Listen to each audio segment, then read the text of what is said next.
Windmill Wisdom would like to thank the Texas Cattle Feeders Association in Amarillo, Texas, for allowing us to shoot this episode on location at their headquarters.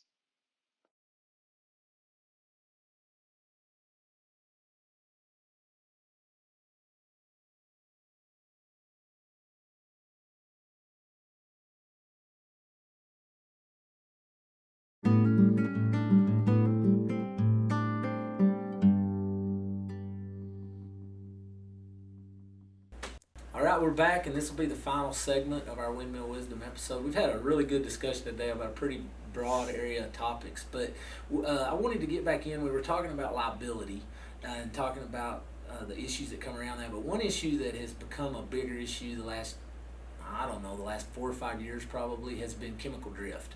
And we've had chemical drift built into liability insurance policies for years, but Tiffany, if you could just tell us a little bit about how important you think chemical drift coverage is today for landowners and for farmers. Yeah, for sure. I mean, and Rachel could speak to this more, I think, from the crop insurance side. But when you're looking at potentially spraying chemicals on your property, whether we're talking 2,4-D or dicamba or whatever, making sure that you do have liability coverage in the event that something happens, right? In the event that you drift onto your neighbor, that's where your liability coverage is going to be so important.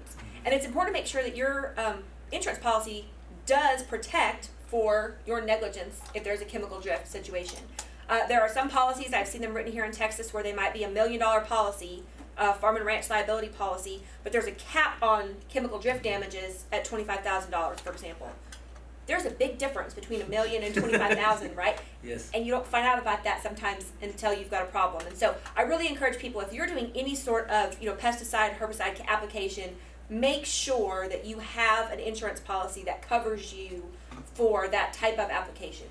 Because I think there's a lot of misconceptions about when drift does occur, what rights and potential for recovery your neighbor has.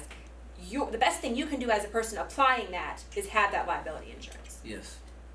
And Rachel, one of the points you brought up is that a lot of folks don't realize, but their crop insurance doesn't really cover. Correct. Yeah, there is not a specified peril that is covered in a crop insurance policy for any sort of drift damage. There are remedies that we have as far as not impacting those producers for the loss of yield on those acres that were damaged. We can take care of some things there. However, we do not pay claims for this. And that is a large misconception as well. We get a lot of phone calls. This year's been an interesting year. We've had a lot of crop losses, a lot of secondary crops being planted. So that kind of changed up the chemical mix of what's being sprayed out there. And it rained. It rained a lot at the end of May, right in the prime weed growing season. So everyone is spraying right now. And we're seeing some drift damage onto the cotton acres that are left out there.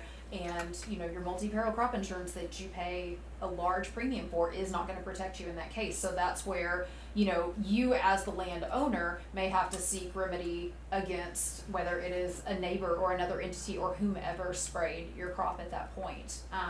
One other point I wanted to bring up there too is that, like Tiffany said, with $25,000 as a limit of liability, people think, oh, that's going to cover it. You have to think that we have crops out there right now that, gross value, obviously the net is different because there are tons of expenses that go into these crops. But, we have crops that are gross value $800+ an acre. Yeah. You think of a 120 acre pivot of cotton growing, for example, do the math. If you spray that circle accidentally, no one is intentionally spraying chemicals. Our farmers, our municipalities, everyone goes through training. Everyone is required by the government to have documentation and hours, and they know they can only spray if the wind speed is under a certain number from a certain direction. However, chemicals drift. A farmer can tell you what types of days they can spray on, but accidents still occur. And so, you just have to think about the dollar value invested. Plus, even in the Panhandle region, we have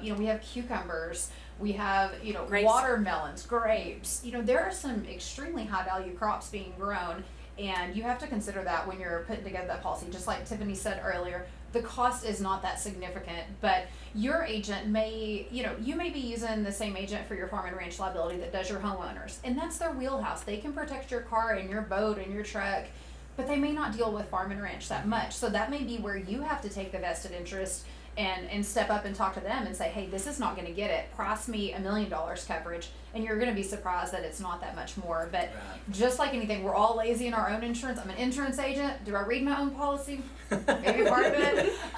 We're all bad about it. Don't just let your policy sit there and roll. You know, you may have purchased that 15 years ago.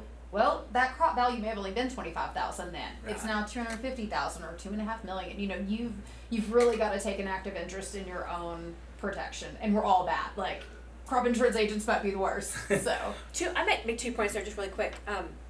The first one is when we're talking about spray drift damages. One other misconception that I get a lot, I just want to mention, is we understand that TDA is the agency that regulates that, and if there is a drift claim, if you wanted to report it, that's who you report it to. They can conduct an investigation. Sometimes we see fines go into place. Just to be clear, TDA does not collect money that goes to the injured neighbor. So if you're the neighbor whose crop was drifted on, if TDA goes and finds someone, you don't see that money. That goes into, like, I think it's the state rainy day fund or whatever, but that doesn't go to the person. So if you're seeking recovery, it really is going to be a civil matter between you and the person who sprayed. So I just get that question a lot, and I think there's some misconception there. The second thing I'd say, Rachel, and it's a good one on insurance, I'm a big believer in reviewing your insurance policy every year. Now listen, I'm not the most fun client to have, right, as an insurance agent. I did some insurance defense work in a prior life. I'm paranoid, and so, but I promise you, I sit down every year and we flip through that policy, and I sit down with the agent and talk to them about, okay, we've started doing this now. Now we're having sales on the farm and not just on the internet or whatever it is that's different. Do we need to make a change in that policy? And I really think you can't, undersell the value of doing the yearly review of your insurance products to make sure things haven't changed, there's not modifications that need made. That's a great point. And you're going to be shocked at what's on there. I did the same thing. I did break down this last year and torture my personal insurance agent for multiple hours. But guess what? We had pickups that were sold 2-3 years ago that whether my husband forgot to tell her to take them off, whether I forgot. Yep. I mean, but you would truly be shocked. So, I mean, extremely good point that everybody needs to do it. Yeah, well, I think about, like us, we randomly lease places for cows, and it's easy to forget, like, oh yeah, we leased this place last year, we didn't think to add I think about my insurance when I have to write the check.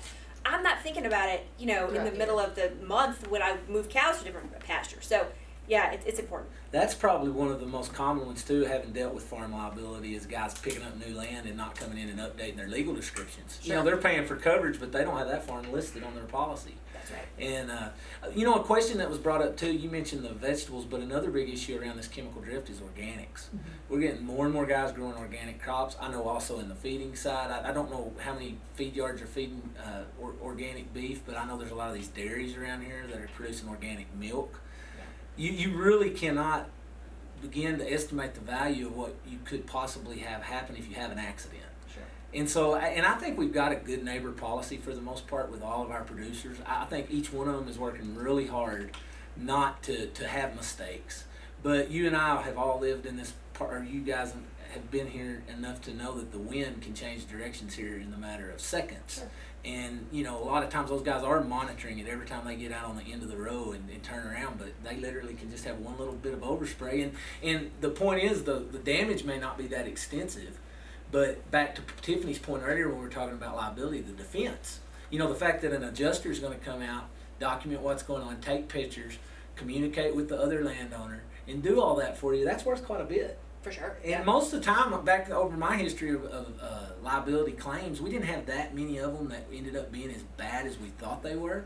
But gosh, it was sure nice to be able to turn them in and get them handled. So, Robbie, do you have anything around this with the liability side with this chemical? Is this impacting y'all much on the feeding side or with cattle much? Not really, not a whole lot on that side. I mean, of course, we deal with it a lot on the farm. I mean, right.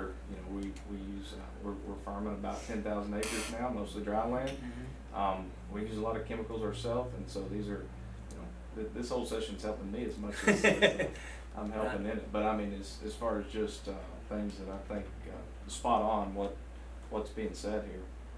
Well, I really do want to go back and just follow back to this point. And sometimes I think if you watch these Windmill Wisdom episodes, you'll think I like to beat a dead horse. But the point I have, what made me decide to start wanting to do this when we did this a few months ago, was that I continually run into people that are needing information, that they were wanting to make better decisions about what they do, and I just love the fact that you guys are willing to come and spend your time, because get with people that, again, have experience dealing with these things over and over again. Get trusted advisors in whatever realm. There's probably, if you were to sit down and number how many different things land ownership needs to be aware of, what would you say, Tiffany? 12, 13, 14 topics, maybe more. It's limitless. We have Debbie just in the book. So, Right. yeah, I mean, Yeah. you might come up with hundreds of different things to keep yourself awake at night. Yeah. Well, and the thing is, we talked about it in our last session. This is an awesome thing living in the state of Texas, having the property owner rights that we have, but it's also a huge responsibility, and we want to maintain those rights. So being able to do that, it entails that we have to be educated. And so if you're a landowner and you're hearing this today for the first time, you've watched this episode, these guys are an excellent resource, but don't hesitate to get out there and learn more about owning land. It's one of the greatest benefits you have of living in the United States of America. So I thank you guys for being here. We want to once again thank Texas Cattle Feeders Association. Robbie, don't want to put you on the spot, but just thought I'd give you a second to talk about them just a little bit more. You bet. Go ahead. Yeah, you bet. Texas Cattle Feeders, of course, covers all the cattle that are being fed in Texas, New Mexico, and Oklahoma, and do a great job. And they have so many resources that they provide back to us as feed yard owners and managers, and we couldn't do business without them. I mean, they help us with our environmental aspects. They help us with just so many things that we deal with on a day-to-day basis, our markets, and so they're a huge asset to the cattle feeders of this area, and we're sure glad they're here. We appreciate them once again letting us use this facility. They were ready for us this morning, made it really easy. So thank each one of y'all again.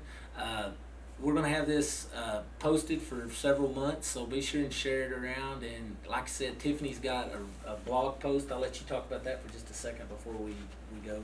Yeah, if you just want to Google the Texas Agriculture Law blog, anything I write is posted on there. The book that we talked about today is called Owning Your Piece of Texas. You can download a free PDF on that website. Okay.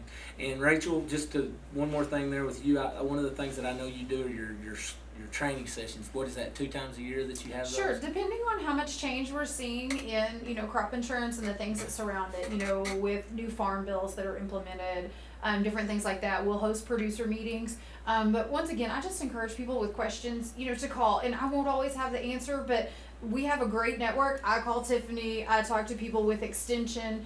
We all know where to find the information. And I think that that's such a great resource that, even if you're not sure it fits into a crop insurance question, if you need answers to something, call me, call Tiffany, call Robbie. Any of us are available, and we'll get you an answer. So. Well, I appreciate that. Thank you guys for being here, and that'll conclude our episode. Ag-related legal questions?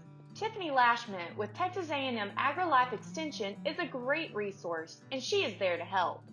You can also visit her Texas Agriculture Law blog that she keeps you up to date on various Texas ag issues, or her podcast, Ag Law in the Field, where she hosts a variety of guests that discuss their thoughts, experiences, and interests related to ag law. Windmill Wisdom would like to thank Tiffany Lashman for appearing on today's episode. To contact Tiffany or to visit her blog or podcast, you can go to the ME Quick link /Tiffany Lashman, or you can click the ME Quick link in the video description below. At M. Edwards Realtors, we believe in the right mix of old-fashioned values combined with cutting-edge technology. We know presentation is paramount, and we are serious about high-quality video, photography, and maps. We also know that information is key, and will work hard to help you make informed decisions throughout your transaction. Not only are we your real estate professional, our team has experience in farming, ranching, ag lending, conservation, and risk management. Whether selling or buying, let our experience go to work for you.